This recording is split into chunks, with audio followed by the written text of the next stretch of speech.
आज के video lecture में आप लोग का स्वागत है। आज बिलियन पार्ट के लेक्चर नंबर 7 में मैं द्रवीय विलयन बता रहा था। उसमें गैस प्लस द्रव विलयन हम लोग पढ़ चुके हैं। उसमें गैस प्लस द्रव विलयन में मोस्ट इम्पोर्टेंट टॉपिक था हेनरी का नियम। हेनरी के नियम हम लोग पढ़ लिए। आज द्रव प्लस द्रव, द्रवीय विलयन में द्रव प्लस द्रव, इसमें राउल्ट का नियम पढ़ेंगे। ये भी मोस्ट इम्पोर्टेंट टॉपिक है, राउल्ट का नियम। तो राउल्ट का नियम पढ़ने से पहले हमको जानना है वाष्प दाब क्या है। वाष्प दाब क्या है? तो द्रवीय विलयन में गैस प्लस द्रव हो गया है जिसमें हेनरी का नियम, और द्रव प्लस द्रव विलयन में राउल्ट का नियम पढ़ेंगे। तो राउल्ट का नियम जानने से पहले वाष्प दाब को जानना जरूरी है। तो वाष्प दाब में जल दो प्रकार से परिवर्तित होता है। वाष्प दाब में जल दो प्रकार से परिवर्तित होता है। एक तो भाप बन के, अगर इसको 100 डिग्री सेल्सियस में जल को अगर गर्म कर दिया जाए तो एक भाप बनेगा और एक क्या बनेगा? वाष्प। दूसरा नंबर जो परिवर्तित होता है वो वाष्प है। दूसरा नंबर में वाष्प। मान के चलते हैं, एक पात्र लेते हैं, एक पात्र लेते हैं, इस पात्र में जल भर लेते हैं। इस पात्र में जल भर दें। जल भरने के बाद कुछ समय पश्चात 1 घंटा 2 घंटा या 1 दिन 2 दिन या कुछ दिन के बाद अगर हम देखेंगे तो ये जल पूरा सूख जाएगा। जल क्या होगा? पूरा सूख जाएगा। ये वाष्प में बदल के पूरा उड़ जाएगा। ये वाष्प में बदल के उड़ जाएगा। वाष्प में बदल के पूरा जल उड़ जाएगा। ठीक है। ये कुछ घंटों, कुछ समय, कुछ घंटों पश्चात या कुछ दिन पश्चात अगर खुला पात्र में हम अगर जल को भर दें तो धीरे धीरे ये वाष्प में बदल के उड़ जाएगा। पूरा पात्र में जल पूरा सूख जाएगा। ठीक है, समझ में आ रहा है? अब इसमें अगर हम दूसरा पात्र लेते हैं, दूसरा जब पात्र लेंगे इसको पूरा बंद कर देंगे। इसमें जल भरेंगे और इसको पूरा हम बंद कर देंगे। जब बंद कर देंगे तो ये जल भी वाष्प में परिवर्तित होगा। वाष्प में परिवर्तित होगा, वाष्प बनेगा, यानी जल उड़ेगा पर अंदर ही रहेगा, वाष्प में बदलते जाएगा। और एक समय ये ऐसा हो जाएगा कि जल जो है वाष्प में परिवर्तित होना बंद कर देगा। जितना भी यहाँ वाष्प में परिवर्तित हुए रहेगा वो वाष्प फिर जल में परिवर्तित होगा, जल में आएगा। एक जल का बूंद अगर धीरे धीरे वाष्प का वाष्प जो है जल में प्रवेश करेगा। ठीक है, एक बूंद इधर फिर वाष्प में परिवर्तित होगा, फिर जल में। यानी एक स्थिति ऐसी आएगा कि इसमें साम्य अवस्था बन जाएगा। साम्य अवस्था, एक बैलेंस बन जाएगा। एक बैलेंस यानी साम्य अवस्था हो जाएगा तो जल वाष्प, वाष्प जल, जल वाष्प ऐसे परिवर्तित होते रहेगा और एक साम्य अवस्था बन जाएगा यहाँ पर। और इस साम्य अवस्था के कारण यहाँ जो वाष्प बना रहेगा, ये वाष्प जल की सतह, यह जल की सतह है, जल की सतह पर क्या करेगा? दाब लगाएगा। जल की सतह पर दाब लगाएगा, यानी जो जल वाष्प बनेगा, वाष्प बन के जो वाष्प का जो अणु है, जो वाष्प है, वो जल की सतह पर क्या लगाएगा, दाब लगाएगा। उसी दाब को हम क्या कहेंगे, वाष्प दाब कहेंगे। उसी दाब को हम क्या कहेंगे, वाष्प दाब। यानी साम्य अवस्था पर वाष्प द्वारा दाब की जल की सतह पर, यानी द्रव की सतह पर दाब लगाती है, उसे वाष्प दाब कहते हैं, या फिर इसको साम्य वाष्प दाब भी कहेंगे, या फिर इसको साम्य वाष्प दाब कहते हैं। अब आप लोग को समझ में आ गया होगा। अगर हम खुला कंटेनर यानी पात्र में जल को अगर छोड़ देते हैं ऐसे भर के, तो इसमें हवा आते जाएगा और हवा के यानी वायु में जल का बूंद को एक एक ठन ये लेते जाएगा, और ये जो जल है खुला पात्र में रहेगा तो वाष्प में बदल के पूरा उड़ जाएगा, और उस पात्र में एक भी जल नहीं बचेगा, पूरा सूख जाएगा। यदि हम उस पात्र को बंद कर देते हैं, बंद कर देंगे, तो यहाँ भी जल वाष्प में परिवर्तित होगा, और एक समय ऐसे आएगा कि वो सौम्य अवस्था आ जाएगा। सौम्य अवस्था आने के बाद ये जो वाष्प बनेगा, ये वाष्प इस जल की सतह पर दाब लगाएगा। उसी जल की सतह पर जो दाब लगता है उसी को क्या कहते हैं, वाष्प दाब। उसी को क्या कहते हैं, वाष्प दाब।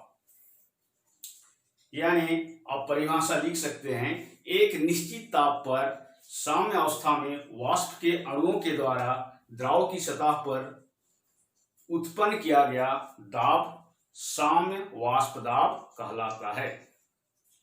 क्या कहलाता है, साम्य वाष्प दाब कहलाता है। यानी हम अब यहाँ पर परिभाषा लिख सकते हैं, एक निश्चित ताप पर साम्य अवस्था में वाष्प के अणुओं द्वारा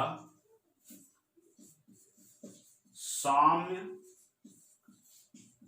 अवस्था में वाष्प के अणुओं द्वारा वाष्प के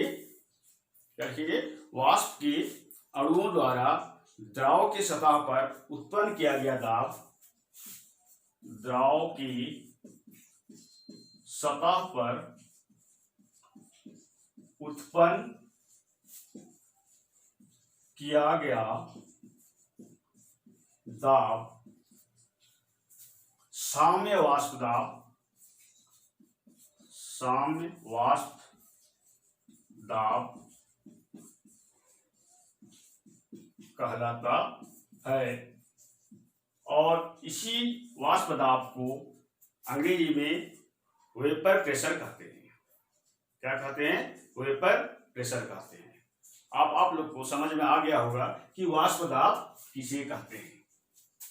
ठीक है, अगर बंद पात्र में अगर हम जल को भर दें और जल के द्वारा ये वाष्प में परिवर्तित होगा, और एक ऐसे समय आएगा कि साम्य अवस्था आ जाएगा और जल जो है वाष्प में परिवर्तित होना बंद हो जाएगा, और यहाँ जो वाष्प रहेगा वो जल की सतह पर दाब लगाएगा, जल की सतह पर दाब लगाएगा। उसी दाब को क्या कहते हैं, वाष्प दाब कहते हैं। क्लियर हो गया होगा। ठीक है, अब हम ये तो वाष्प दाब हो गया। अब हम देखते हैं राउल्ट का नियम। कौन से नियम देखेंगे, राउल्ट का नियम। तो राउल्ट का नियम अब देखते हैं। का नियम,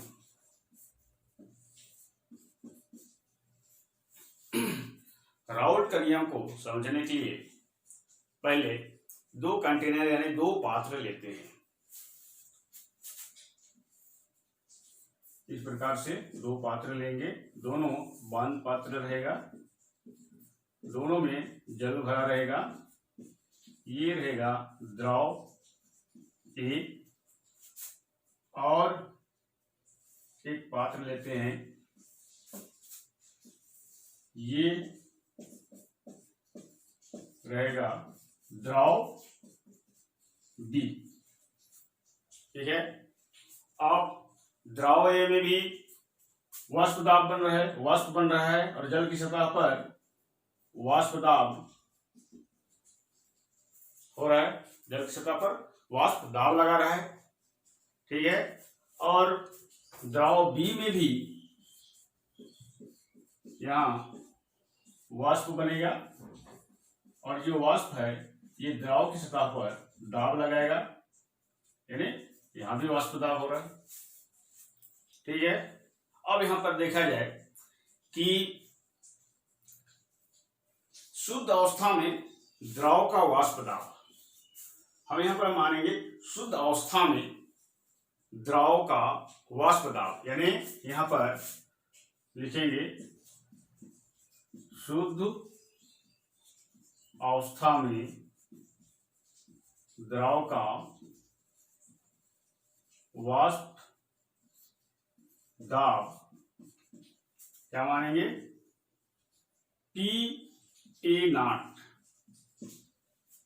ठीक है। ये द्रव ए का जो वाष्प दाब है, शुद्ध अवस्था में द्रव का वाष्प दाब क्या मानेंगे यहां, पी नॉट ए या फिर पी ए नॉट। ठीक है। उसके बाद में द्रव बी का यहां पर लिखेंगे द्रव ए का वाष्प दाब। अब द्रव बी का शुद्ध अवस्था में द्रव बी का वाष्प दाब यहां पर क्या मानेंगे, पी बी नॉट, ये हो जाएगा शुद्ध अवस्था में द्रव बी का वाष्प दाब। समझ में आ रहा है। यहां का द्रव ए का वाष्प दाब क्या रहेगा, पी ए नॉट, और द्रव बी का शुद्ध अवस्था में वाष्प दाब पी बी नॉट। ये भी समझ में आ रहा होगा। ठीक है। यानी यहां भी द्रव की सतह पर वाष्प दाब लगा रहा है, द्रव ए में भी, और द्रव बी में भी द्रव की सतह पर वाष्प दाब लगा रहा है। तो शुद्ध अवस्था में द्रव ए का वाष्प दाब क्या मानेंगे, पी नॉट ए रहेगा, और शुद्ध अवस्था में द्रव बी का वाष्प दाब पी नॉट बी। समझ में आ रहा है। अब यहां पर दोनों को आप, दोनों पात्र का द्रव ए और द्रव बी दोनों को हम एक पात्र में ले लेते हैं, मिला देते हैं, दोनों को एक पात्र में मिला देते हैं। दोनों द्रव ए और द्रव बी को एक पात्र में मिला देंगे, और ये अब बन गया विलयन।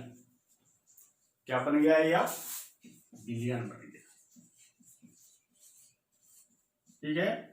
अब बन गया ये विलयन। अब यहां पर जो वाष्प दाब द्रव ए का, क्योंकि यहां पर द्रव ए भी वाष्प में परिवर्तित हो रहा है, और द्रव बी भी, द्रव ए और द्रव बी का दोनों को एक अलग पात्र में हम भर दिए, मिला दिए, और अब ये बन गया विलयन बन गया। अब यहां पर द्रव ए भी वाष्प दाब लगा रहा होगा, और द्रव बी भी विलयन में वाष्प दाब लगा रहा होगा। तो हम इसको, इसका जो वाष्प दाब होगा मानेंगे हम पी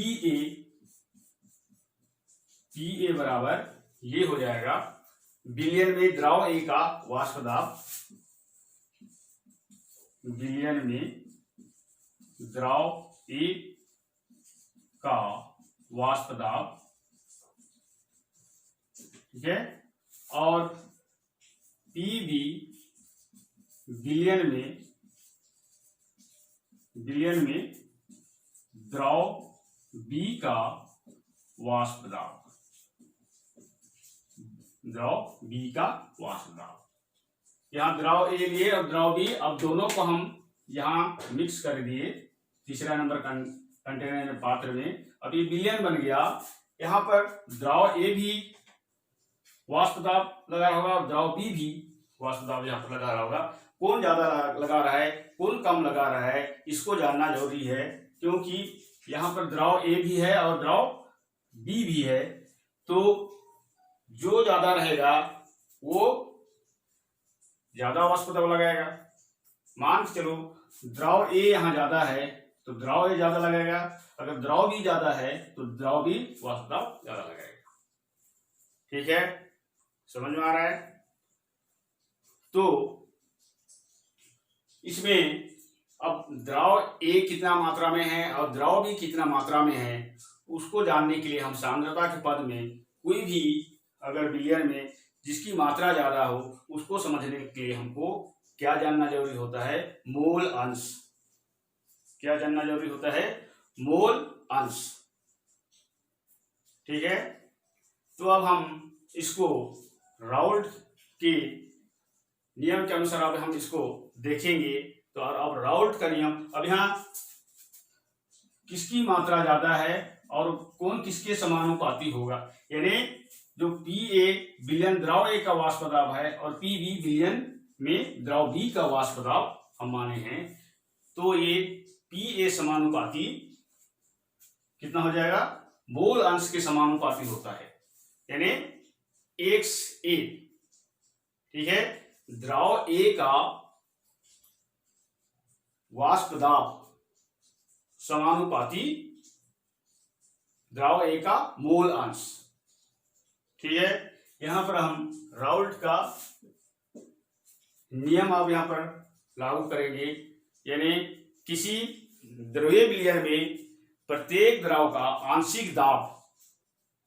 ठीक है, यहां पर दो द्रव है, द्रव ए और द्रव बी, तो प्रत्येक द्रव का आंशिक दाब उसके विलयन के मोल अंश के समानुपाती होता है। विलयन के मोल अंश के समानुपाती होता है। तो अब हम इसका राउल्ट का नियम हम लिख सकते हैं कि किसी द्रव्य विलयन में, यानी किसी द्रव्य विलयन में प्रत्येक द्रव का आंशिक दाब उसके विलयन के मोल अंश के समानुपाती होता है। लिख सकते हैं किसी द्रव्य विलयन में, किसी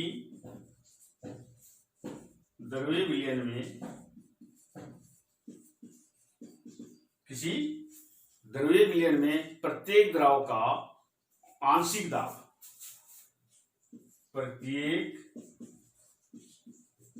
द्रव का आंशिक दाब, प्रत्येक द्रव का आंशिक दाब उसके विलयन के मोल अंश के समानुपाती होता है। उसके विलयन के मोल अंश के समानुपाती होता है। ठीक है, तो द्रव ए लिए, द्रव बी लिए, द्रव ए का शुद्ध अवस्था में वाष्प दाब क्या माने हैं? पी ए नॉट, और द्रव बी का शुद्ध अवस्था में वाष्प दाब पी बी नॉट, या फिर पी नॉट बी, या फिर पी, इसको पढ़ेंगे पी नॉट ए, इसको पी नॉट बी। ठीक है, अब ये दोनों पात्र का द्रव को एक पात्र में हम मिला दिए तो क्या बन गया? विलयन बन गया। विलयन बनने के बाद द्रव एक भी यहाँ पर वाष्प दाब यानी कि वाष्प में बदल रहा है और द्रव भी वाष्प में बदल रहा है, और एक सामान्य अवस्था होने के बाद ये वाष्प दाब यहाँ पर दाब लगा रहा है। ठीक है, दोनों द्रव ए और द्रव बी। तो विलयन में द्रव ए का वाष्प दाब हम यहाँ पर क्या माने हैं? पी ए, और द्रव बी का वाष्प दाब विलयन में पी बी माने हैं। ठीक है, अब कौन कितना मात्रा में, यानी कि दाब लगा रहा होगा, यानी कौन किसकी मात्रा ज्यादा है उसको जानने के लिए हमको क्या जानना है, उसके लिए मोल अंश। क्या जानना है? मोल अंश। द्रव ए का मोल अंश और द्रव बी का भी मोल अंश। ठीक है। अगर उसका मोल अंश अगर अधिक है तो उसका वाष्प दाब भी अधिक होगा। ठीक है। मोल अंश अगर अधिक है तो उसका वाष्प दाब भी अधिक होगा। अगर मोल अंश कम है तो उसका वाष्प दाब भी कम होगा। यदि Pa का मोल अंश कम है तो यानी द्रव ए का मोल अंश अगर कम है तो उसका वाष्प दाब भी कम होगा। अगर द्रव बी का मोल अंश अधिक है तो उसका वाष्प दाब भी अधिक होगा। तो हम राउल्ट के नियम यहाँ पर किसी द्रव्य विलयन में प्रत्येक द्रव का आंशिक दाब उसके विलयन के मोल अंश के समानुपाती होता है। तो हम इसका और गणितीय रूप अब देखते हैं। यानी सबसे पहले किसी निश्चित ताप पर किसी विलयन के किसी भी वाष्पशील अवयव का आंशिक वाष्प दाब उसके मोल अंश के समानुपाती होता है। ये भी इसका राउल्ट का नियम हम लिख सकते हैं। किसी निश्चित ताप पर किसी निश्चित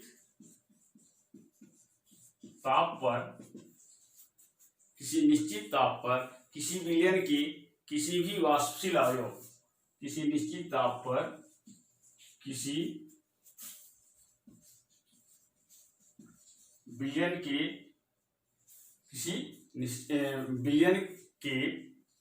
किसी भी वाष्पशील अवयव का आंशिक दाब किसी भी वाष्पशील अवयव का आंशिक दाब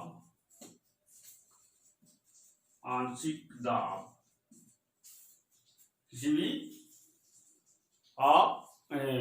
भी वाष्पशील अवयव का आंशिक वाष्प दाब, यहाँ पर लिखेंगे आंशिक वाष्प दाब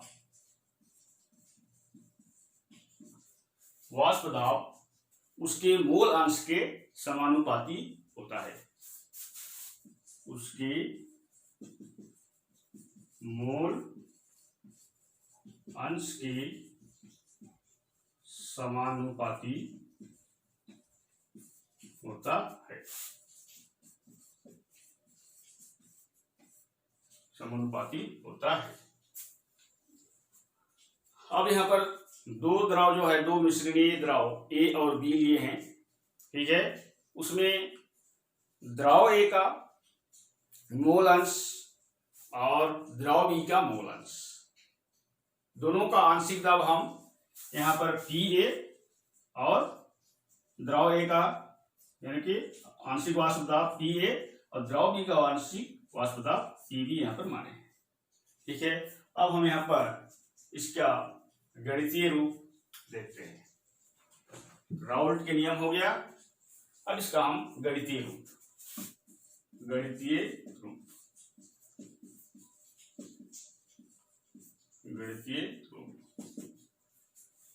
अब यहां दो मिश्रणीय द्रव, माना कि दो मिश्रणीय द्रव A तथा B से बने विलयन में, A तथा B से बने विलयन में यदि द्रव A और द्रव B दो मिश्रणीय द्रव लिए हैं, दोनों का यहाँ पर विलयन बना है। ठीक है। बने विलयन में यदि द्रव A का मोल अंश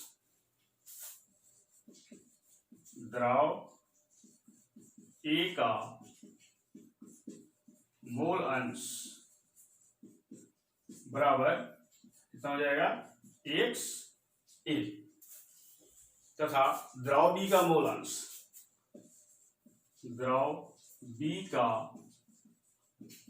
मोल अंश बराबर एक्स बी। ठीक है, तो द्रव ए का आंशिक वाष्प दाब पी ए, द्रव बी का वाष्प दाब पी बी है, तो इसका मोल अंश द्रव ए का कितना हो जाएगा एक्स ए और द्रव बी का मोल अंश एक्स बी। अब द्रव ए का आंशिक वाष्प दाब, इसी को लिखेंगे द्रव ए का आंशिक वाष्प दाब बराबर आंशिक वाष्प दाब बराबर कितना हो जाएगा पी ए। ये जो हम माने यहां पर पी ए तथा द्रव बी का आंशिक वाष्प दाब पी बी। ठीक है, यहां पर देखना है इस विलयन में द्रव ए का वाष्प दाब कितना है और द्रव बी का वाष्प दाब कितना है, उसको जानने के लिए, उसकी मात्रा को जानने के लिए क्या जानना जरूरी है, मोल अंश। मोल अंश ही बताएगा। ठीक है, तो ये हो गया द्रव ए का आंशिक वाष्प दाब पी ए, द्रव बी का आंशिक वाष्प दाब पी बी। ठीक है, अब यहां पर राउल्ट के नियम अनुसार, राउल्ट के नियम अनुसार, राउल्ट के नियम अनुसार, राउल्ट के नियम क्या कहता है, जो द्रव ए का वाष्प दाब, आंशिक वाष्प दाब किसके समानुपाती होगा, मोल अंश के समानुपाती। राउल्ट का नियम क्या कहता है, हम जो पहले लिखे थे, किसके समानुपाती होगा, मोल अंश के समानुपाती। तो राउल्ट के नियम के अनुसार पी ए समानुपाती एक्स ए। ठीक है, अब ये जो समानुपाती का चिन्ह हटाएंगे तो पी ए बराबर पी नॉट ए एक्स ए, इसको हम समीकरण 1 मानेंगे। ठीक है, पी बी उसी प्रकार से पी बी समानुपाती एक्स बी। ठीक है, पी बी समानुपाती यानी द्रव बी का जो वाष्प दाब है वो किसके समानुपाती होगा, मोल अंश के, द्रव बी का मोल अंश के समानुपाती। तो पी बी समानुपाती एक्स बी। अब समानुपाती का चिन्ह को हटाएंगे तो पी बी बराबर क्या हो जाएगा, P naught B x B. इसको हम मानेंगे समीकरण, मानेंगे 2। ये समीकरण 1 और समीकरण 2। अब विलयन का यानी दो मिश्रणीय द्रव ए और बी से बने विलयन का कुल वाष्प दाब निकालना है। विलयन का कुल वाष्प दाब यहां पर मैं लिख देता हूं, दो क्या लिखेंगे, मिश्रणीय द्रव, दो मिश्रणीय द्रव ए तथा बी से बने विलयन का कुल वाष्प दाब, विलयन का कुल वाष्प दाब, कुल वाष्प दाब P बराबर क्या हो जाएगा, P A plus P B. अब यहाँ पर पी ए और पी बी का मान हमको यहाँ रखना है, समीकरण 1 और 2 से मिल जाएगा, बराबर क्या हो जाएगा, पी ए का मान P naught A x A plus P naught B x B, P naught A x A plus P naught B x B. ठीक है, अब इसको क्या करना है, आप लोग को मालूम होगा मोल अंश यानी मोल प्रभाज में हम देखे थे x A plus x B बराबर क्या होता है, 1 होता है। ठीक है, क्या होता है, क्योंकि XA प्लस XB बराबर 1, तो XA बराबर 1 माइनस XB और XB बराबर 1 माइनस XA। इस दोनों को हमको मान रखना पड़ेगा। ठीक है, इसको आप इस बाजू में इसको लिख सकते हैं बाजू में। अब हमको यहाँ पर मान रखना है, तो बराबर क्या हो जाएगा, P नॉट A कोष्टक में 1 माइनस XB कोष्टक बंद plus P not B XB। ठीक है, अब इसको हम दोनों को गुणा करेंगे, P not A minus P not A XB plus ये क्या हो जाएगा, P नॉट B XB। समझ में आ रहा है, कि कोष्टक का को हम इसके साथ गुणा कर दें और ये सेम उतर जाएगा। ठीक है, अब यहाँ पर क्या करेंगे, इसको कॉमन निकालेंगे।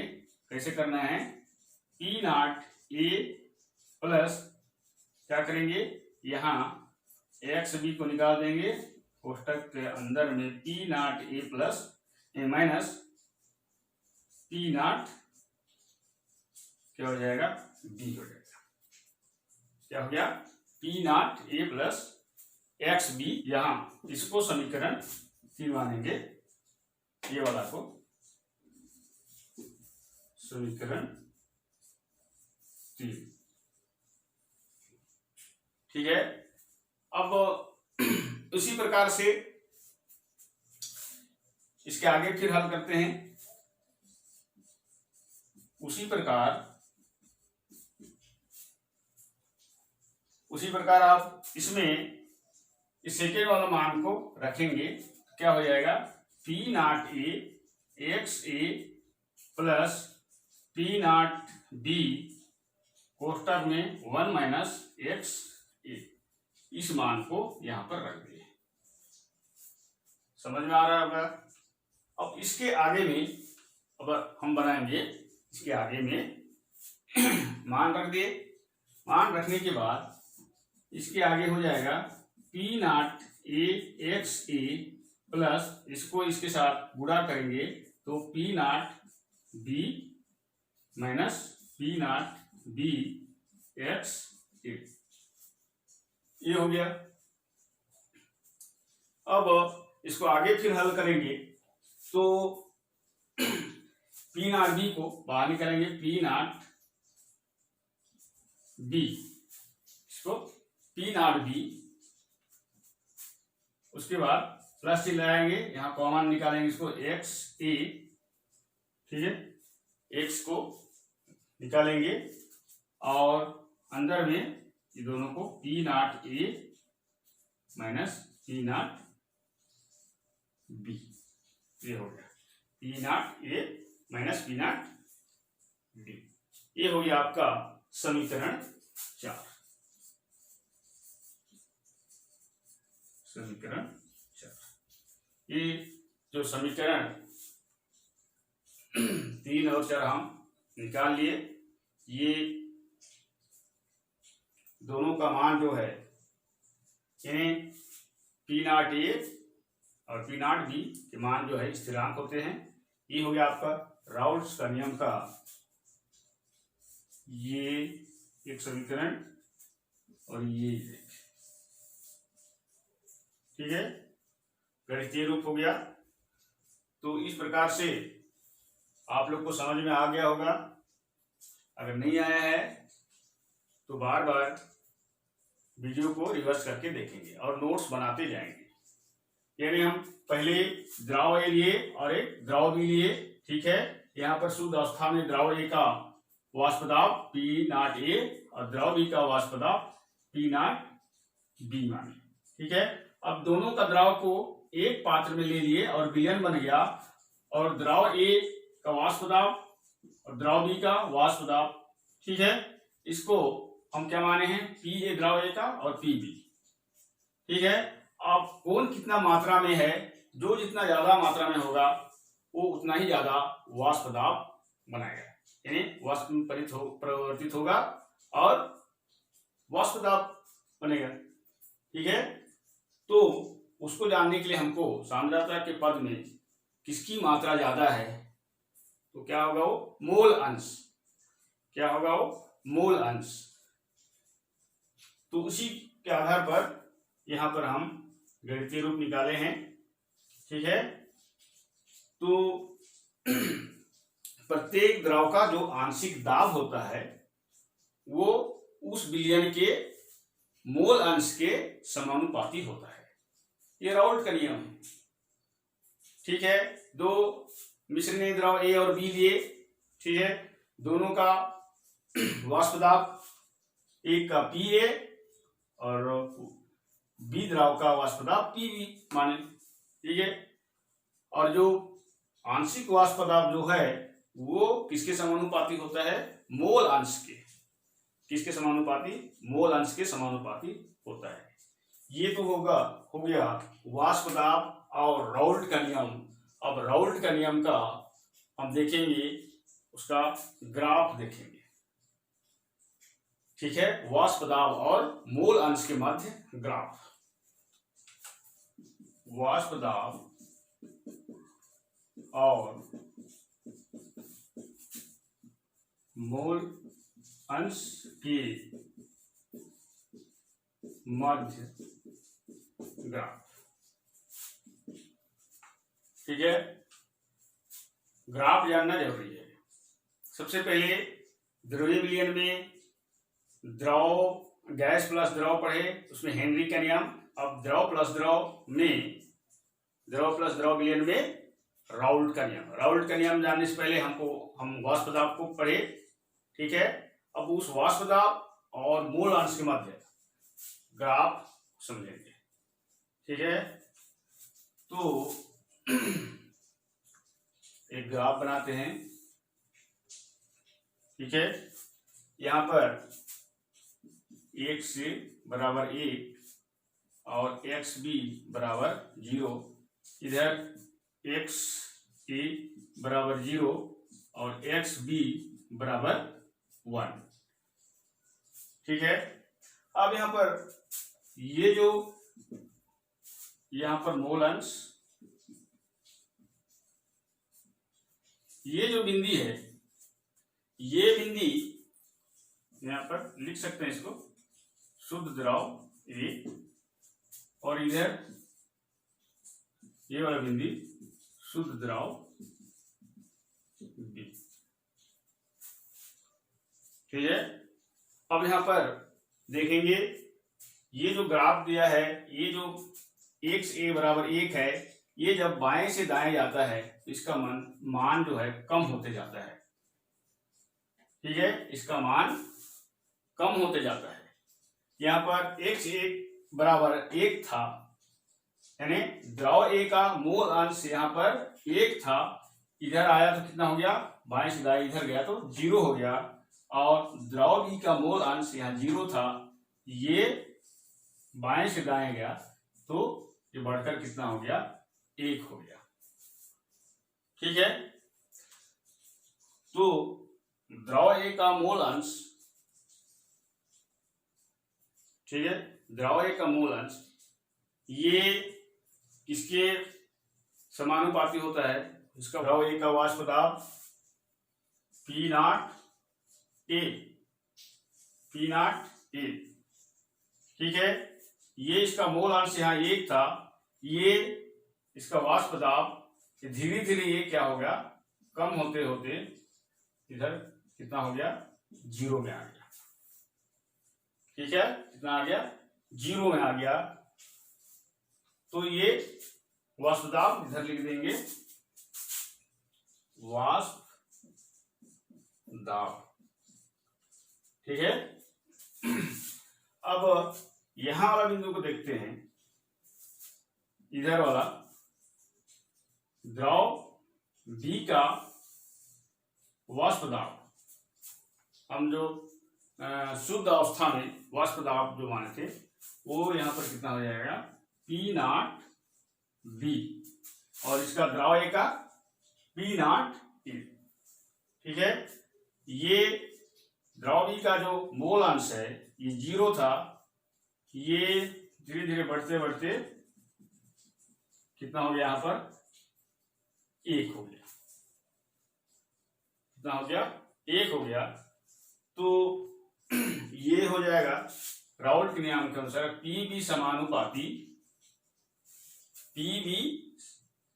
समानुपाती कितना हो जाएगा, XB, और ये जो है PA समानुपाती कितना हो जाएगा, XA। द्रव A के मोल अंश, ठीक है, उसका जो आंशिक दाब होता है किसके समानुपाती होता है, मोल अंश के समानुपाती होता है। ठीक है, अब यहां पर ये जो ग्राफ ऊपर वाला जो है ये कुल वाष्प दाब को दर्शाता है। P बराबर PA प्लस क्या होता है, PB। P बराबर PA प्लस PB। ठीक है, तो इस प्रकार से इसका ग्राफ बनेगा। ठीक है, तो ये हो गया आपका ग्राफ, वाष्प दाब और मोल अंश के मध्य ग्राफ। तो आप लोग पेन और कॉपी लेके ही वीडियो देखेंगे और नोट्स बनाते जाएंगे। आज का वीडियो को मैं यही समाप्त करता हूं। Thank you. और जो भी समस्या रहे तो आप लोग बताएंगे तो अपन फिर से वीडियो बना के अच्छा से समझा के डालेंगे। ठीक है, थैंक यू।